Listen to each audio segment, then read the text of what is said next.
Non-crime hate incidents. Yes, those ridiculous things that we've talked about on this show many times before, which are used to erode free speech and try to control what we might call the officially approved narrative in this country. Well, it turns out that even the police admit that they don't actually work. Brought in back in 2014 during a moral panic over racism, a non-crime hate incident is anything that is perceived to be motivated by hostility towards a so-called protected characteristic. Think race, religion, gender, sexual orientation, you name it. But here's the important point about these things. No evidence is actually required. The victim doesn't need to prove a thing, and the police are told not to challenge this perception.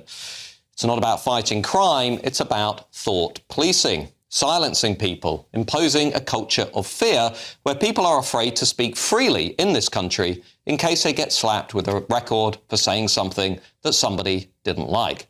These practices have been used to target completely lawful comments online, often about issues to do with immigration or transgender ideology.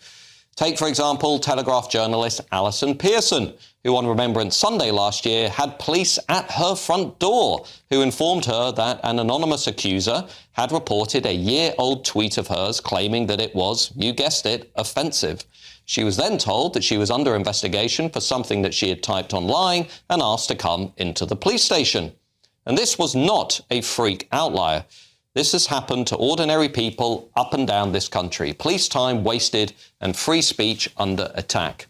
And while we're told that we're building some kind of inclusive society, the reality is that these non-crime hate incidents are a tool to crush dissent and punish the wrong opinions.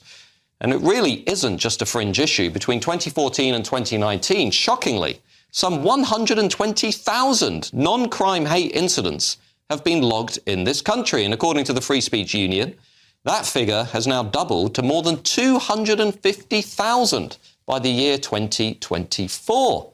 And now, astonishingly, police authorities admit that they don't even know if these things work. They don't know if they're tackling crime. Despite logging thousands of non-crime hate incidents every year, most police forces are now admitting that they carry out no analysis of the data, and so have little idea as to whether or not they're effective in detecting and preventing hate crime.